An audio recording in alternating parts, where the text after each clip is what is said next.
returning home from a revival meeting on one fall afternoon. He boarded an old train that was awfully crowded.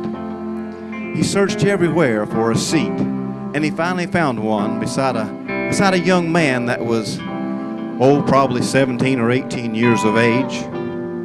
He went over to the young man and said, "Son, may I sit here with you?" The young man said, "Sure, sir." Then the old preacher sat down and made a remark. Something about the weather or such. Just trying to be friendly. But he didn't get any reply. He looked back at the young man and he saw a tear in the corner of the young man's eye. He said, "Son, I'm a preacher, a minister of the gospel. If you have a problem, it might be that I might be able to help you. If you would like to talk about it." The young man said, "Sir, I feel that I must talk to someone about it." The old preacher said, "Go ahead, son. Let's hear what you have to say." So here's the story that the young man told the preacher on that cool fall day. The young man said, "Sir, about 8 months ago, I got so mean that my mother and dad, they just couldn't stand me. I actually stooped so low that I struck my old gray-haired dad with my fist.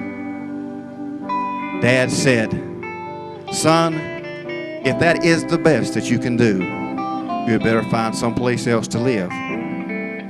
So I went upstairs to my room and packed a few old clothes in an old duffel bag, and I hopped an old freight train out of town that night. You see, I'd never been away from home before. I was so scared and didn't know where I was going to end up. But I found up in St. Louis, Missouri. That old big town was so dark and cold, especially at night.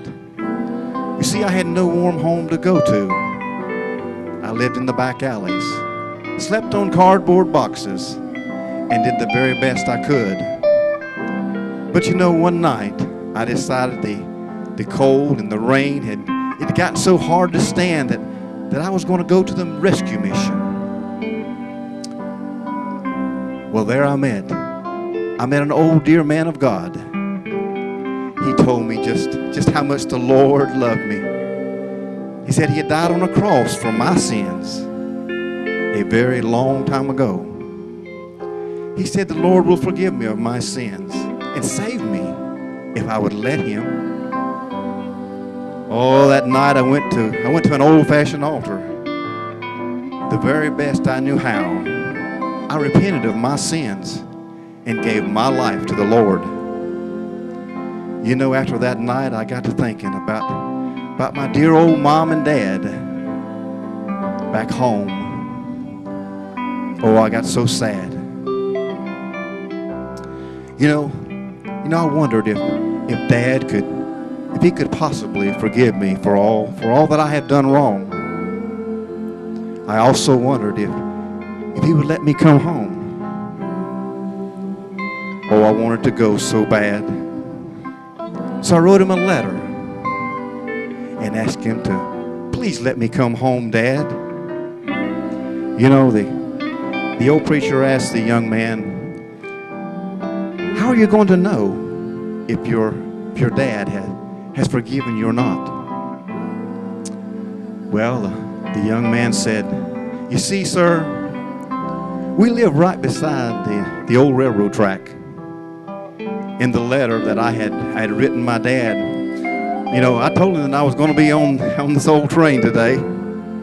And I said, 'Dad, if you could forgive me and let me come home, just tie a little white rag in that old apple tree out there beside our home.'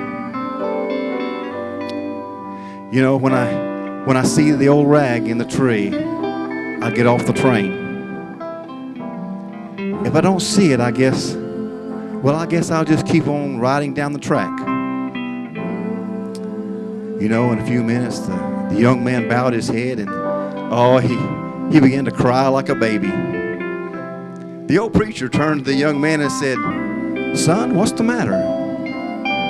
He said, "Sir, we're almost there. It's just around the next curve." The young man, sobbing, said, "I don't feel I can bear to look back. Would you look for me?" Well, the old preacher said, "Sure, son. I'll be glad to be your eyes." The old preacher reached in his pocket, took out an old tattered handkerchief from his pocket and wiped the steam from the window of that train so he could see real good. But you know, the window of that train, oh, it was so steamy that day he had to wipe it again. But you know, that wasn't necessary. A blind man could have seen that old apple tree that day. There wasn't just one rag in it. Oh, there must have been 40 or 50. They were tied all over that old apple tree that day. As they got a little closer, and the old preacher said, "Son, just look out there." And there stood the young man's old gray-haired mom and the dad with a bed sheet, waving that thing as high as they could, trying to say every way that they knew how, "Welcome home, son. We still love you."